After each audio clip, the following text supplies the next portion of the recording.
Welcome back to the channel, everybody. Thanks for joining me. I haven't made a video in quite some time, but now that I'm on a version 11.4.4, I thought I would do an update to show you what's improved.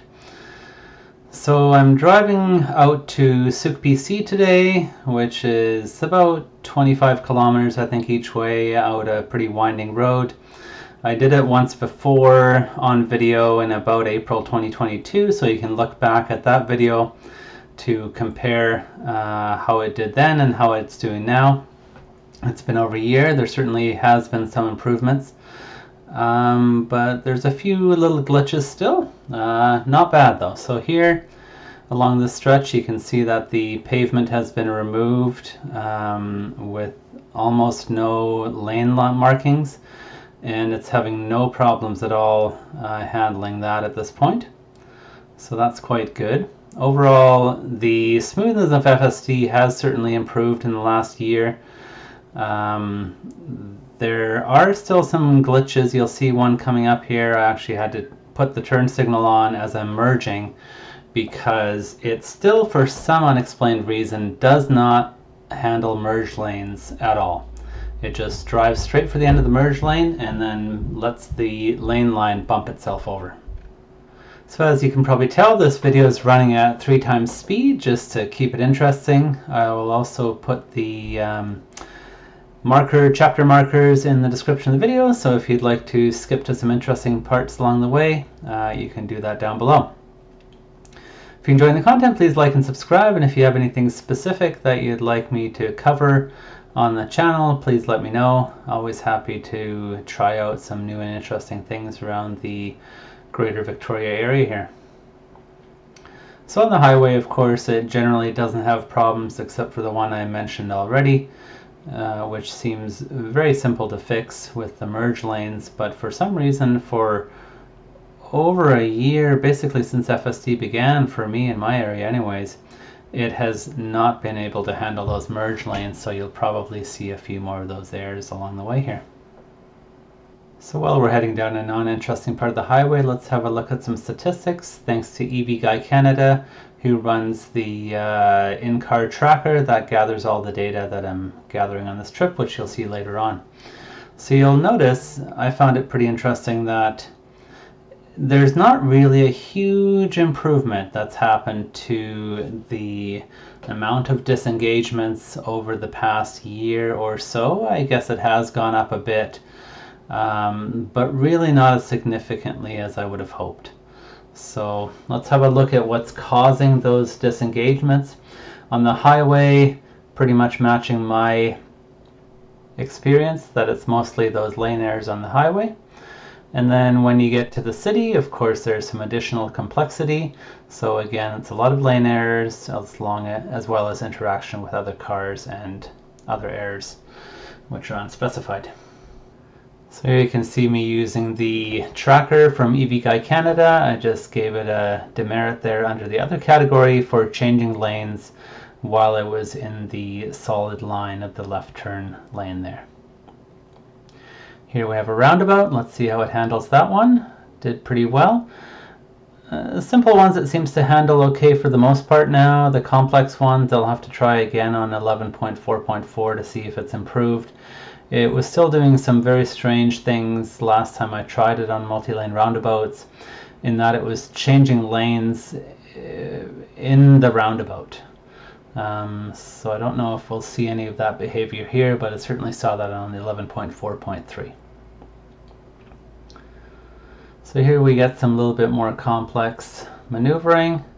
Did pretty well on that right turn, getting into the right lane. That was certainly something that it didn't handle quite as smoothly before on previous versions. Seems to handle speed limits fairly well now. You can see it's set to a 10% offset. Did a weird swerve there to the right, so I'm going to give it a bit of a demerit there. But in general, speed limits it seems to handle okay. It's set for a 10% offset. Sometimes I am bumping it up a tiny bit just to keep up with the normal flow of traffic in the area. The one thing that it doesn't handle very well yet is school zones. In Canada here we have some slightly different school zone signs that have the time specified and when they apply. It doesn't seem to handle them, and if it does handle them and picks them up at the wrong time, at nighttime it'll do 30, and in the daytime it will proceed through at 50. So here, let's have a look at the merge lane again. Oh, sorry about that, there's no merge lane here. So this is a fairly straightforward highway in general, but it does have quite a few twists and turns in it. So have a look at the speed here and watch how it adapts to the tighter corners. It does quite a good job at slowing down for the corners to an appropriate speed now, very smoothly and naturally. But some of that isn't really necessarily new. It was doing a fairly good job of that even 6 or 8 months ago. If you look back at the video from just over a year ago on the same road, there definitely are some improvements. In the past, it would often get confused by the construction zones and when the lanes weren't all that great, so that seems to have improved. And it also did some very strange things like heading off onto the right side of the road in the previous version a year ago, which seems to have almost completely disappeared. So here you can see some very smooth behavior. You'll see there it just went down to 60 kilometers an hour when it was set for 80 to handle those turns at a very natural pace. Of course, it does have the advantage of having a car in front of it right now, which it can follow, but it also does this quite well when there's no lead car.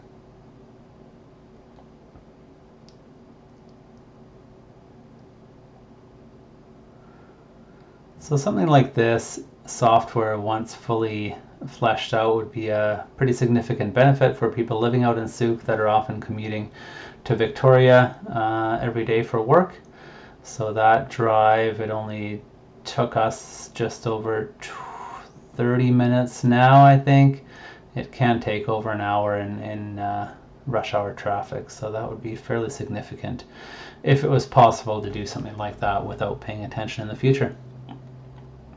So right here we have some construction zones coming up. It did handle that lane closure at the last minute, so it was a bit abrupt, but it did handle it okay. Here's another improvement with these cones with the right lane closed. It used to try to put its right turn signal on and take a right and turn into the closed lane.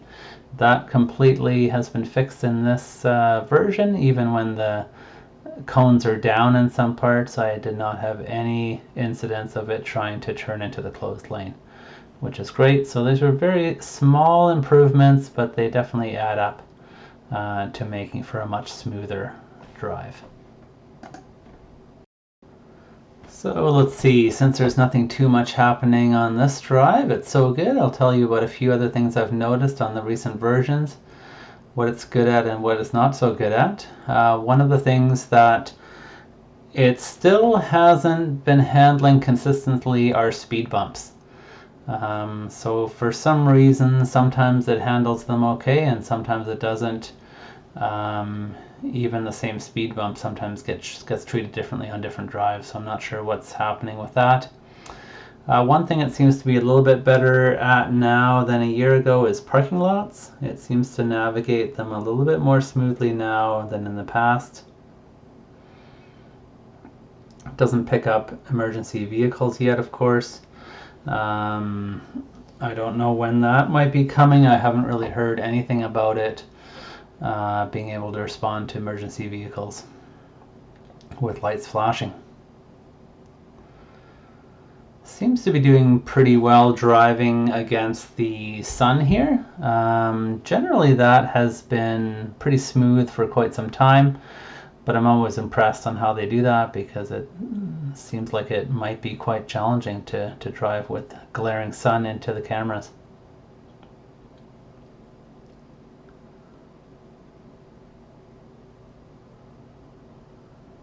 So we've almost reached our turnoff here, out towards Sooke. We'll get a few turns along the way. There, the speed limit changed, I think. So that handled that properly.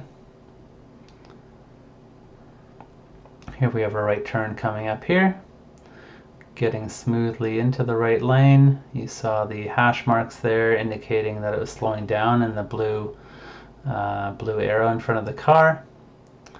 So again, twisty road here, fairly narrow, doesn't really seem to be a problem. Speed limits are changing. It slowed down a bit for this narrow little bridge here, but really insignificant, which was pretty impressive. I think when I did this last time it hesitated quite a bit more there. So here we've reached our destination, so we'll be turning around and heading back to town.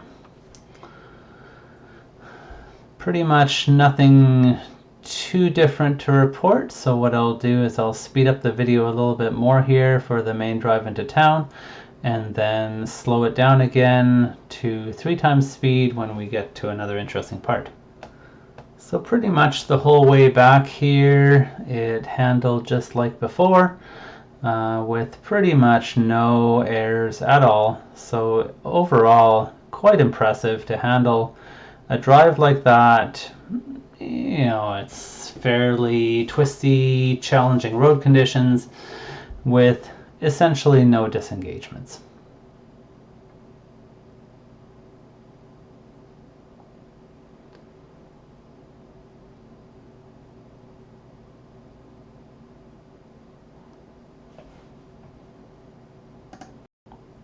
So that part there was running at 10 times speed, so we'll slow it down again in just a second as we come up to the turnoff. That goes back through the little subdivision where it gets a little bit more interesting with those roundabouts we saw before.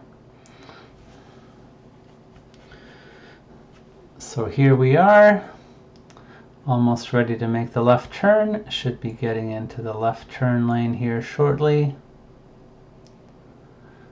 Oh, there you saw another one of those failed merges. I didn't touch it that time, but it definitely didn't get over quick enough. So now we're back to 3 times speed. Coming up the hill, no significant issues here. There were some interesting pieces coming up here as we are coming through the neighborhood and then coming onto the highway that were quite unusual, so I'll slow those down a little bit so you can get a closer look at them.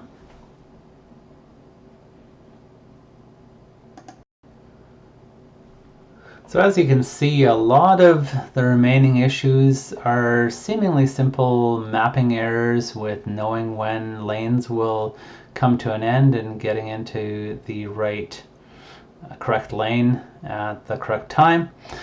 So I'm hoping that those will be fixed, especially with the new Dojo supercomputer coming online that's supposed to be processing some of the data. So there you can see another weird glitch there. It actually got changed lanes before the roundabout and then again in the roundabout. Definitely shouldn't be doing anything like that. So I had to take over there the second time. Here coming up we actually have another error. Watch carefully, I'll slow it down here. As we're coming through this next roundabout, it seems to head straight for the barricades. Have a look.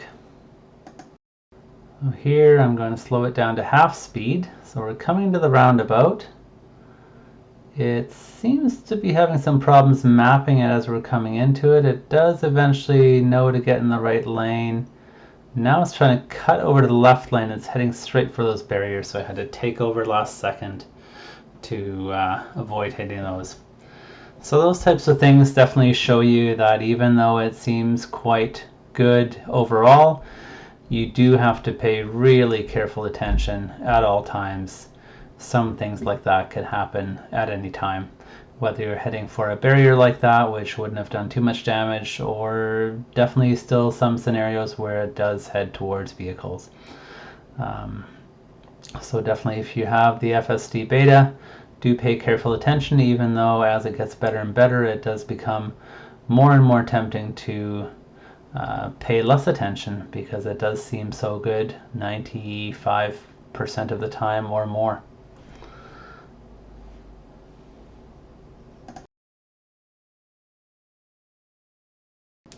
So here I'll skip ahead and skip a few minutes of the highway driving, which isn't too interesting. I'll show you a little piece of neighborhood drive where I've mapped it to go through a little tight side road and then into the mall parking lot, which is a bit more interesting and a bit different than what we've seen so far in this drive.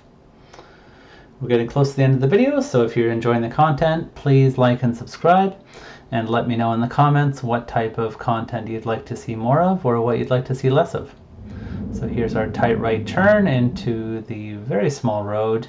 There's some people here on the left-hand side, which it handles nicely, but they were quite close to the edge of the road, so that wasn't too hard.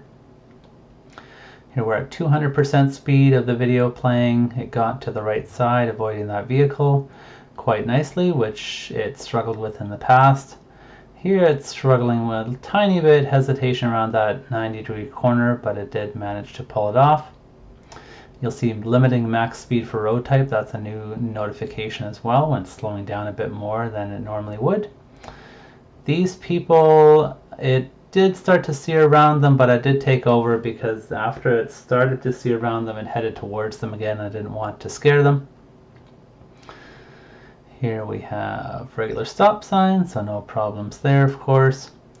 Now we're going to be making a right turn into the mall parking lot, which I don't believe FSD is intended to be able to handle yet, but it seems to be doing better each version.